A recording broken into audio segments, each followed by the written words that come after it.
The subway was loud, shaky, and too full. I was standing at first, holding the metal pole with one hand and my little boy with the other.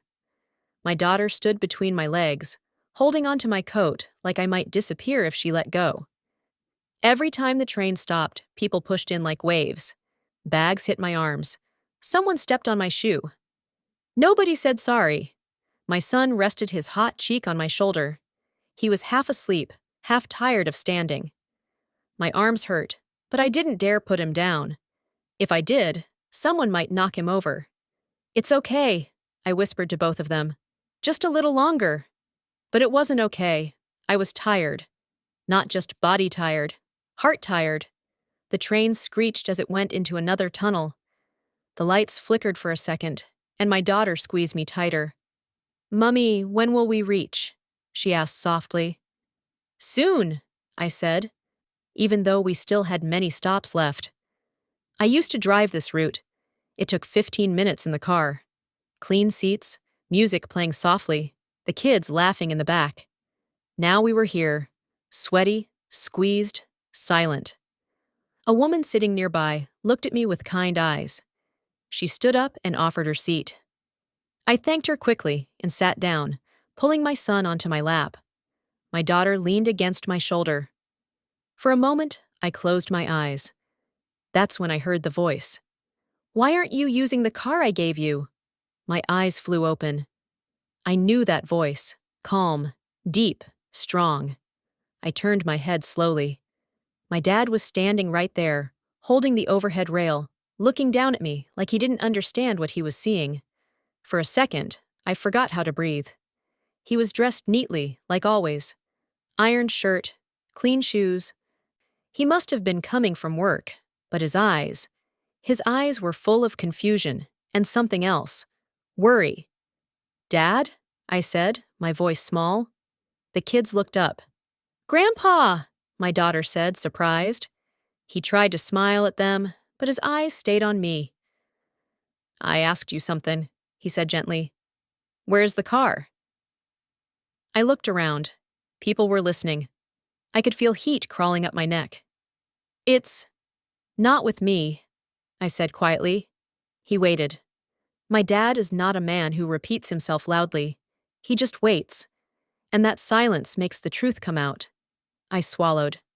"My husband took it," I said. "And his sisters. They said they needed it more." My dad didn't react right away. The train roared through another tunnel. The noise filled the space between us. "They said I should use public transport," I added, my voice shaking. "They said I don't go anywhere important." My daughter looked up at me, confused.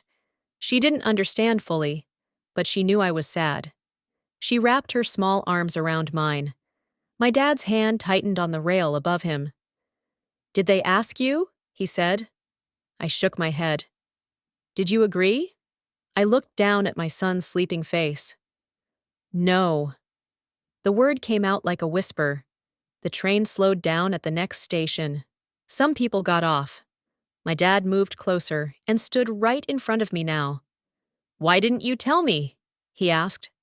That question hurt more than anything, because I didn't have a good answer. "I didn't want trouble," I said. "I thought maybe it would get better."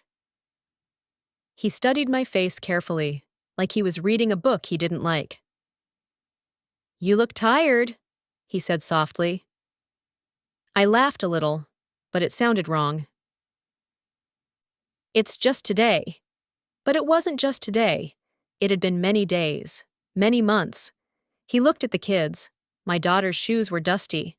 My son's sleeve had a small tear near the wrist. His jaw tightened. "Where are you going now?"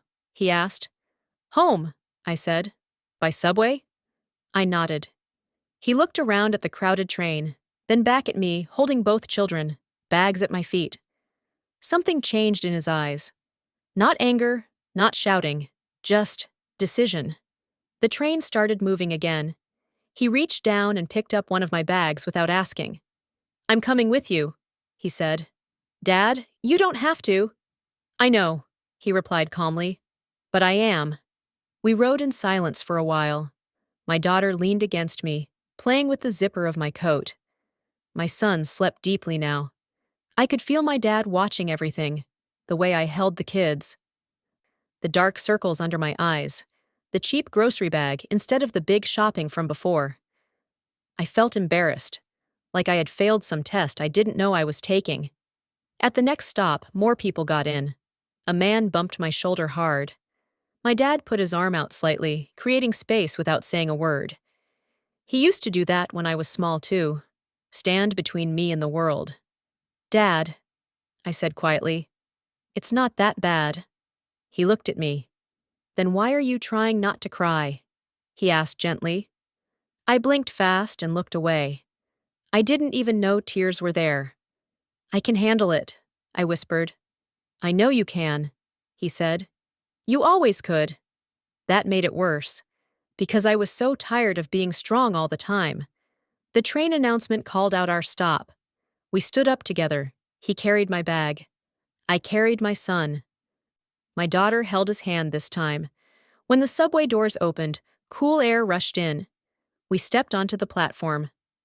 I felt small walking beside him, like I was a child again who had fallen and scraped her knee. We walked toward the exit slowly. My dad didn't rush me. He matched my tired steps. Outside, the street was noisy with cars and buses. The sky was turning orange with evening light. "Do you need to buy food?" he asked. "I already did," I said, pointing to the bag he was holding. He looked inside briefly.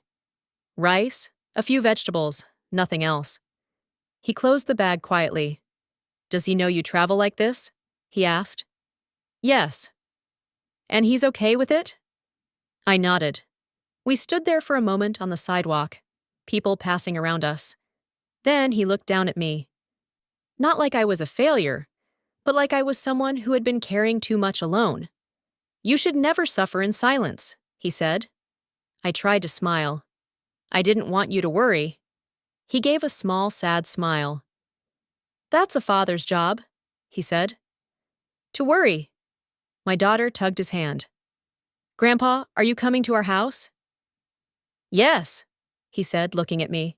"If your mom doesn't mind." I hesitated only a second. "I'd like that," I said. We started walking toward my apartment. I didn't know what would happen next. I didn't know what he would say to my husband. I didn't know if things would get better or worse. But for the first time in a long while, I didn't feel alone on the road home. The car used to smell like new leather and hope. I still remember the day my dad gave it to me. The sun was bright, and my newborn baby was sleeping in my arms. My older child was holding my dress, shy but curious. We were standing outside my dad's house when he held out the keys. "You have 2 children now," he said. "You should not suffer when I can help you." I cried that day, not because of the car, but because I felt cared for, protected. My husband stood beside me, smiling wide. He hugged my dad and said, "Thank you, sir. This will help us a lot." His sisters were there too. They clapped and said sweet things. "You're so lucky," one of them told me. "Your father really loves you." At the time, I didn't hear the meaning behind her voice. The first few weeks were peaceful. I drove the kids to school. I took my baby to the clinic without stress. I even visited my dad more often. Life felt lighter. Then one afternoon, my husband came home with his youngest sister. "Can she borrow the car tomorrow?" he asked casually. "She has an appointment." "Okay," I said. "Just bring it back early. I need it in the afternoon." They agreed. The next day passed. Evening came. No car. I called my husband. "She'll bring it later," he said. She brought it back the next afternoon. No apology, no explanation. I told myself not to be difficult. Family helps family. But then it happened again. And again. Soon they stopped asking me. They asked my husband instead. And he always said yes. One morning, I walked outside with my diaper bag and school bags. And the car was gone. I went back inside. "Where's the car?" I asked. "Oh," my husband said, not even looking up from his phone. "My sister took it. She needed it urgently." You didn't tell me, I said. You were sleeping, he replied. Why are you making a big deal? I didn't have the words to explain why it hurt, so I stayed quiet. That was my first mistake. Weeks later, his sisters started making small jokes. You really like that car, eh? Be careful, don't scratch our brother's car. I would smile weakly. It's not his car. My dad gave it to me. They would laugh. In marriage, what's yours is his, one said. But it didn't feel that way. It felt like what was mine was slowly becoming theirs. One evening, I needed to take my baby for vaccination. I called my husband. I need the car now, I said. It's with my sister, he answered. I told you this appointment was today. She's far already. Can't you use a taxi? I don't have enough money for that, I said quietly. He sighed like I was stressing him. Okay, I'll send her. She came 3 hours later. By then, my baby was crying from hunger and heat. We missed the appointment. His sister stepped out of the car chewing gum. You worry too much, she said. Children are strong. I carried my baby inside without replying. My chest felt tight, but I told myself to stay calm. Things got worse slowly, like a small leak that becomes a flood. They began keeping the car overnight. Then for 2 days. Then almost every day. When I asked for the keys, they would say, We're using it. We already made plans. Ask your husband. So I asked him, and every time he chose silence or excuses. They're my sisters. Don't start a fight. You're home most of the time anyway. That sentence stayed in my mind. You're home most of the time anyway, as if raising children wasn't work, as if my life was small. One afternoon, I overheard them talking in the living room. She doesn't even work, one sister said, yet she's driving around in a car like a big woman. Another one laughed. If not for our brother, where would she be? I stood in the kitchen, holding a plate, listening. My husband didn't defend me, not one word. That night, I asked him softly, Why didn't you say anything? He looked annoyed. Must everything be drama with you? He said. They were just joking. It didn't feel like a joke, I whispered. He rolled over in bed, turning his back to me. Please don't start, he muttered. That was the night I cried without making a sound. After that, I stopped asking for the car as much. I started planning my days around buses and walking. But the final change came one weekend. I needed to buy food for the house. There was almost nothing left. I asked my husband for the keys. His oldest sister answered instead. Oh, the car is staying with us now, she said. What do you mean staying? I asked. She crossed her arms. You don't appreciate things. We'll use it. If you need it, you can come and ask nicely. I felt my face burn. It's my father's gift, I said quietly. She stepped closer. Then go and live with your father, she replied. My husband was in the room. He said nothing. That silence was louder than shouting. From that day, the car stopped being mine. I had to beg days ahead if I wanted to use it. Sometimes they said yes. Many times they said no. I started waking up earlier to catch buses. I carried heavy bags with 2 children beside me. Each time I passed parking lots, I thought about that car sitting comfortably at my husband's sister's house. One night, as I folded laundry, my daughter asked, Mummy, why does Auntie drive our car more than you? I didn't know how to answer. I just said, sometimes adults forget to be fair. But deep inside, I knew the truth. I had allowed it.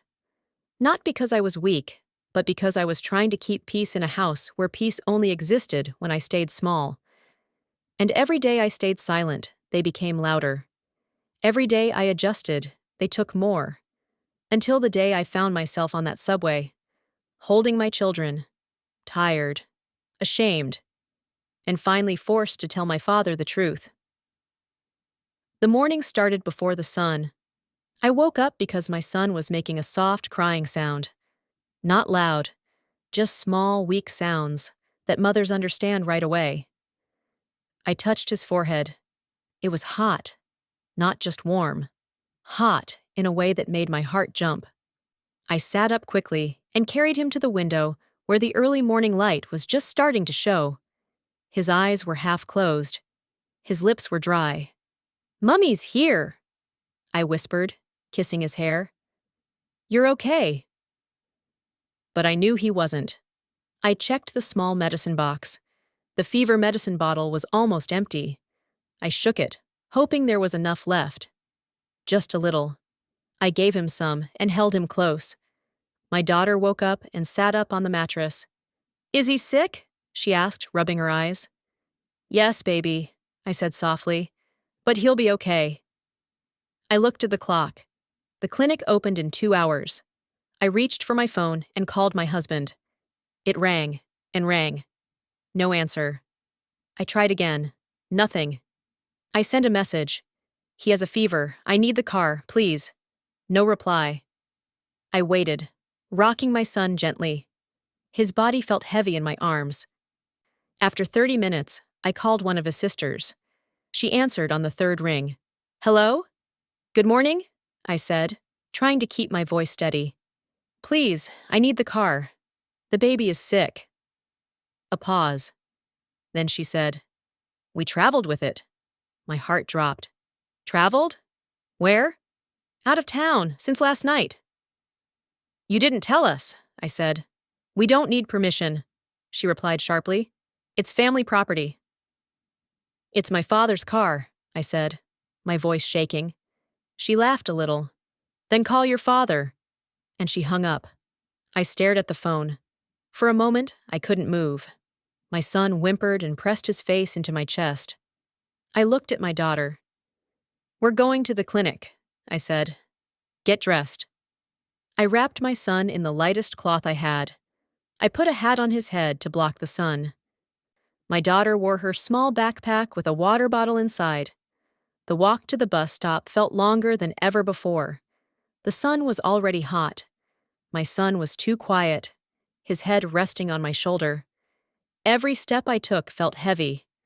At the bus stop, there were many people. Workers, students, everyone rushing. I stood there, holding my child, praying the bus would come fast. When it arrived, it was full. But I got in anyway. I stood the whole ride, holding him tight so he wouldn't fall. My daughter held my dress and looked up at me with worried eyes. "Mummy, is he going to be okay?" she whispered. "Yes," I said, even though my chest felt tight with fear. At the clinic, we waited for a long time. My son's fever was still high. I wiped his face with a wet cloth over and over. When the nurse finally checked him, she said, "You should have come earlier." "I tried," I said quietly. She gave him medicine and told me to watch him closely. By the time we got home, the sun was strong, and my back felt like it was breaking. My daughter walked slowly beside me, tired but trying to be brave. Inside the house, I laid my son down and sat beside him, watching his chest move up and down. My phone buzzed. A message from my husband. "Sorry, busy. Hope he's fine." That was all. Not "where are you?" Not "do you need help?" Just that. When he came home that night, I was sitting on the floor, my son asleep beside me. "You didn't answer my calls," I said quietly. "I was working," he replied, taking off his shoes. "Your sister said she traveled with the car." "Yeah. You didn't tell me. I didn't know you'd need it." "He had a fever," I said, my voice breaking. "A high one." He shrugged slightly. "But you handled it, right?" I stared at him. I wanted to shout. I wanted to cry loudly. I wanted to ask, "Why don't we matter?" But my voice came out small. "I carried him in the sun," I said. "On buses." He looked irritated now. "So what do you want me to do? Fight my sisters every day because of a car?" "It's not just the car," I whispered. "Then what is it?" I looked at our sleeping children. "It's us," I said. "It's your family treating me like I don't belong." Like I don't matter." He was quiet for a second. Then, he said the words that changed everything. "If you don't like it, you can go to your father's house." The room went very still. He didn't shout it. He didn't say it in anger. He said it like a simple suggestion, like I was a guest who had stayed too long. I felt something inside me crack. Not loudly, just a quiet break. I nodded slowly. "Okay," I said. He looked surprised. Maybe he expected tears. Begging, more talking. But I didn't have the strength anymore. That night, after he slept, I sat awake in the dark. I looked at my children. I thought about the girl I used to be, the one who laughed easily, the one who believed marriage meant partnership. I thought about how small I had become, trying to keep peace. And for the first time, I stopped planning how to fix things. I started wondering what life would look like if I stopped begging to be respected. The next morning, I woke up different, still tired, still scared. But something had shifted. I didn't argue, I didn't complain, I just watched. And waited. Because deep inside, I knew one thing now. I could survive hard days. I had just carried my sick child across a city with no help. I was stronger than they thought, stronger than even I knew. And I was done pretending everything was okay. 2 days after my dad saw us on the subway, he called me in the afternoon. "I'm nearby," he said in his calm voice. "Are you home?" "Yes," I answered, suddenly nervous. "I'll stop by." He didn't say why. He didn't ask questions. But something in his tone made my heart beat faster. When I hung up, I looked around the living room. Toys in one corner, laundry folded on a chair, my son playing quietly on the floor, my daughter drawing with a short pencil. The house felt heavy like it always did. But that day, I noticed it more. My husband was home too. It was his day off. One of his sisters was sitting on the couch, scrolling through her phone like she owned the place. "Who was that?" my husband asked. "My dad," I said. "He's coming." His sister looked up quickly. "Why?" "He didn't say." She rolled her eyes. "I hope he's not coming to cause drama." I didn't answer.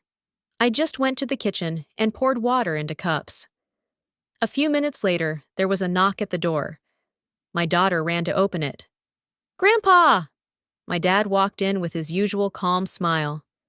He carried a small bag of fruit for the kids. "Hello, my dear," he said to me softly. "Welcome, sir," my husband said, standing up quickly. His sister forced a polite smile. "Good afternoon," my dad replied.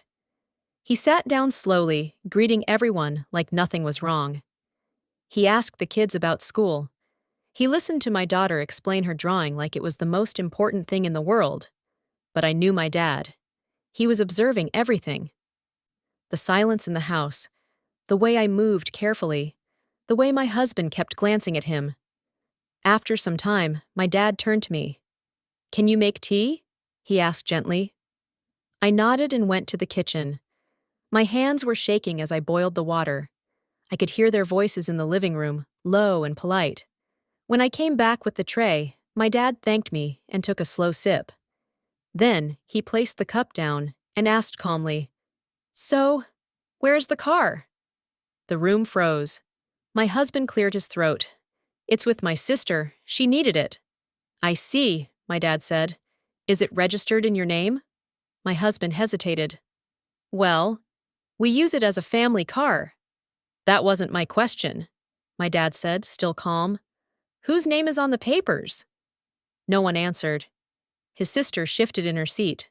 "Why does it matter? We're all family." My dad looked at her. Not angry, just firm. "It matters because I paid for it," he said, "and I gave it to my daughter." I stared at the floor. My heart was beating loudly in my ears. My husband forced a laugh. "Sir, there's no problem. We share everything." My dad nodded slowly. "Sharing is good. Taking without permission is not." Silence fell again. He turned to me. "Have you been able to use the car when you need it?" I wanted to lie. I wanted to say yes so the moment would pass, but my daughter looked at me from the floor. My son was sitting in my lap. I shook my head. No, I said quietly. My husband's sister spoke quickly. She exaggerates. We just borrow it sometimes. My dad didn't argue. He simply took out his phone. I like to keep records, he said. He dialed a number and put the phone on speaker. Hello, sir, he said when someone answered. I need you to confirm something for me. The vehicle I purchased last year, is it still fully registered in my name? The room felt smaller. We could hear the faint voice from the phone replying. Yes, sir, it is. Thank you, my dad said, and ended the call. No one spoke. My husband looked uncomfortable now. His sister crossed her arms tightly. My dad folded his hands and looked at my husband. I did not give that car to create problems, he said gently. I gave it so my daughter and grandchildren would be safe and comfortable. They are safe, my husband said quickly. My dad nodded. A sick child on a crowded bus is not comfort. My husband looked at me, surprised. You told him? I didn't answer. My dad continued, still calm. She did not tell me. I saw her myself, on the subway, carrying both children. My husband had no words. His sister tried again. Sir, you know how life is. We all help each other. Yes, my dad said. Help should not feel like punishment. The air felt heavy. Then he said something that changed the whole room. I will be taking the car back today. My husband blinked. Today? Yes, my dad replied. I will keep it until my daughter has full control of it again. His sister stood up. That's not fair. My dad looked at her kindly. Fair is making sure a mother can take her child to the hospital without begging. She opened her mouth, but no words came out. My husband rubbed his face. Sir, you're making this bigger than it is. My dad shook his head slowly. No, it became big the day my daughter stopped feeling safe in her own home. Those words hit me deep. No one had ever said it out loud before. Safe. That was the word I didn't know I needed. My dad stood up calmly. Please call your sister. Tell her I'm coming for the car. My husband hesitated. Now, my dad added, still gentle, but firm in a way that could not be ignored. My husband made the call. His sister on the phone sounded angry, but my husband kept saying, just bring it. While we waited, no one talked much. My dad asked my daughter about school again. He peeled an orange for my son. He acted normal, but the message in the room was clear. Things were not the same anymore. After about an hour, we heard a car outside. Through the window, I saw it. The car my dad gave me, parked in front of the house like it remembered where it belonged. My husband's sister came in, holding the keys tightly. She didn't greet anyone. She walked up and placed the keys on the table with a hard sound. There, she said. My dad picked them up calmly. Thank you, he said. She looked at me with anger, but I didn't look away this time. I just held my son closer. My dad turned to my husband. I am not your enemy, he said, but I am her father, and I will not watch her suffer quietly. My husband nodded slowly, shame on his face. I understand, he said. I hope so, my dad replied. Then he turned to me. Get your bag, he said softly. We're going for a drive. My daughter jumped up happily. Really? Yes, he smiled. I stood slowly, my legs feeling strange, like I had been sitting too long in a dark place and was now stepping into light. Outside, the air felt different. My dad handed me the keys. Drive, he said. I stared at them. Me? Yes. It's yours. My hands trembled as I opened the driver's door. The seat felt familiar. The steering wheel felt like an old friend. My kids climbed into the back, laughing. My dad sat in the passenger seat. As I started the engine, I felt something I hadn't felt in a long time. Control, not loud, not dramatic. just quiet control over my own movement. As we drove down the street, my dad looked out the window and said gently, "You don't have to fight every battle with noise." I glanced at him. "Then how?" "With truth," he said, "and with knowing you deserve better." I held the steering wheel a little tighter, for the first time in a long while. I believed him. The house felt different after the car came back. Nothing big changed at first, no loud apologies, no dramatic speeches. But the air was lighter, like a window had been opened in a room that had been closed for too long. The car keys stayed in my bag. Not on the table, not in my husband's pocket, not with his sister's. With me. The first morning I used it again, I woke up early. The sky was still soft and gray. My children were sleepy as I helped them get dressed. "Are we taking the bus?" my daughter asked. "No," I said, trying not to smile too wide. "We're driving." Her eyes lit up. "Our car?" "Yes," I said gently. "Our car." She clapped quietly so she wouldn't wake her brother. When we stepped outside and I unlocked it, I felt proud in a way I didn't expect. Not proud because of the car itself, but because I hadn't argued or begged to get it back. The change had come because the truth finally stood in the open, and I had stopped hiding it. Life didn't become perfect. My husband became quieter at home. He watched me differently, like he was trying to understand something he had ignored for too long. His sisters stopped coming over as often. When they did, they didn't speak to me much. But they also didn't give orders or make jokes anymore. The house was calmer. And in that calm, I started to hear my own thoughts again. One afternoon, while the kids were at school, I sat alone at the small table near the window. I had a notebook in front of me, a pen in my hand. I hadn't written anything in years except shopping lists, but that day, I wrote one sentence. What kind of life do I want for my children? I stared at the words for a long time. Then I wrote more. I want them to feel safe. I want them to see respect between adults. I want them to grow up knowing their mother is strong, not scared. Tears dropped onto the page, but they were quiet tears, not the heavy ones from before. These felt clean. That week, I called an old friend I hadn't spoken to in a long time. We used to work together before I had kids. "I'm thinking of finding a small job," I told her. "That's wonderful," she said. "I know a place looking for part-time help. It's not big, but it's a start." A start. That word stayed in my heart. I didn't tell my husband right away. Not because I was hiding it, but because, for the first time, I wanted to build something quietly for myself. I went for the interview, wearing my simplest, neat clothes. I was nervous, but I kept thinking of my children's faces. I got the job. It wasn't much money, but it was mine. The first day I came home after work, tired but smiling, my daughter ran to me. "Mummy, you look happy," she said. I knelt down and hugged her. "I am," I whispered. That night, my husband noticed. "You seem different," he said. "I feel different," I replied. He nodded slowly. "Because of the car?" I thought for a moment. "No," I said gently, "because I stopped feeling powerless." He didn't argue. Weeks passed. Small changes grew into bigger ones. I opened a small savings account in my name. Just a little from each pay. No big secret. Just quiet preparation for a future where I would never feel trapped again. I started taking the kids to the park on weekends. We laughed more.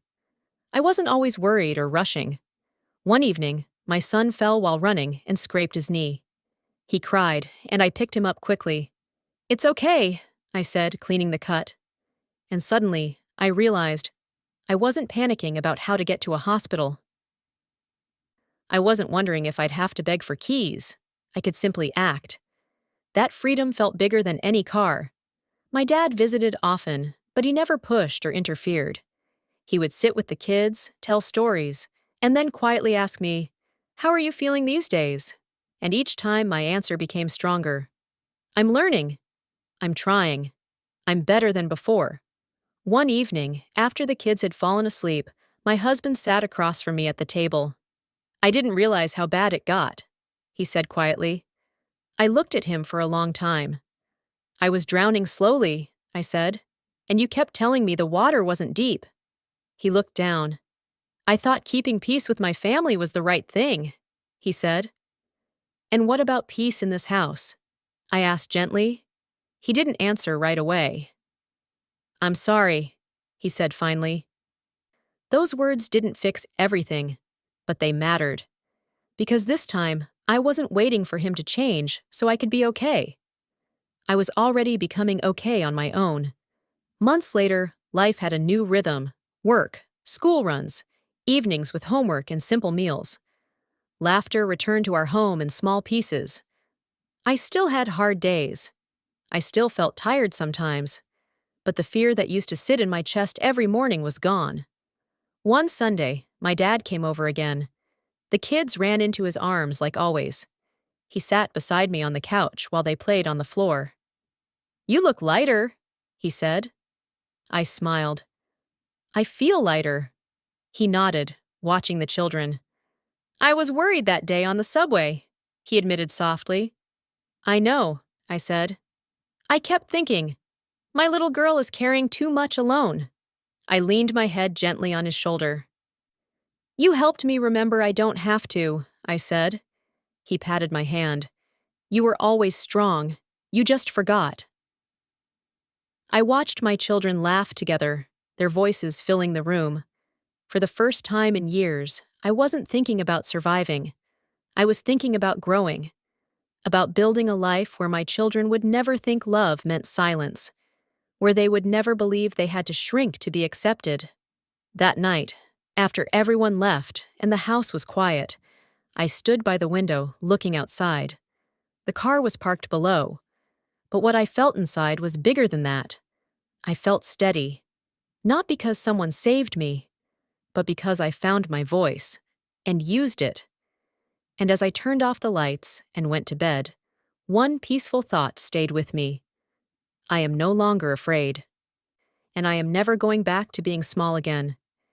If you had seen me a year ago, you might not have recognized me. I was always tired, always quiet, always trying to make sure everyone else was happy, even when I was breaking inside. I thought being a good wife meant staying silent. I thought being a good mother meant carrying every burden alone. But I was wrong. The day my dad saw me on that subway with my children changed everything. Not because he shouted, not because he fought, but because he saw me. And I finally stopped pretending everything was fine. That was the day I told the truth out loud. And the truth has power. It didn't fix my life overnight. There was no magic moment where all the pain disappeared. But something more important happened. I stopped feeling ashamed of my struggle. I stopped thinking I had to hide my hurt to protect others. I stopped believing I deserved less. Little by little, my life began to change. I started working again. Not for big money, not for show, but for myself, for my confidence, for my future. Every small step I took reminded me that I was capable, that I was more than someone waiting for permission. My children started to see a different version of me too. They saw a mother who smiled more, a mother who spoke calmly but firmly, a mother who no longer looked scared when making decisions. And children learn from what they see. I wanted them to grow up knowing that kindness does not mean weakness, and love does not mean losing yourself. My husband also changed in his own way. Slowly, quietly, he began helping more, listening more. His sisters stopped treating me like I didn't belong. Boundaries were built, not with shouting, but with steady, calm firmness. Because once you stop accepting disrespect, people are forced to adjust. But the biggest change was inside me. I no longer woke up with fear sitting in my chest. I no longer measured my worth by how much I could endure. I no longer believed that keeping peace meant destroying myself. I learned that strength is not loud. It's not fighting everyone. It's not revenge. Strength is knowing your value and refusing to live beneath it.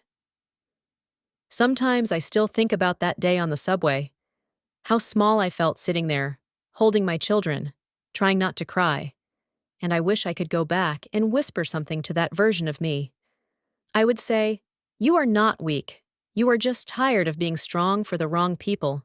But I don't live in that moment anymore. Now, when I drive my kids to school, I don't just feel relief. I feel freedom. Freedom to choose, freedom to speak, freedom to build a life where my children see respect every day. My dad still visits often. Sometimes he just sits and watches the kids play, smiling quietly. One evening he told me, "I didn't save you. You saved yourself.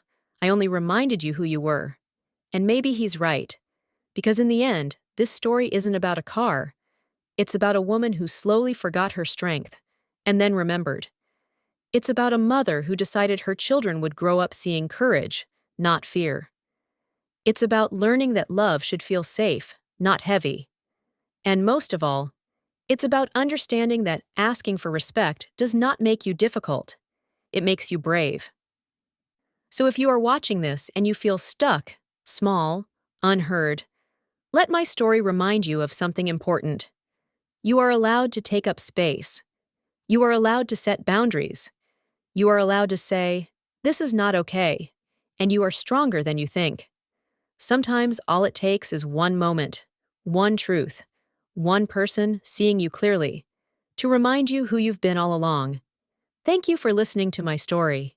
And if it touched your heart, don't forget to like, share, and subscribe for more powerful stories about strength, family, and finding your voice.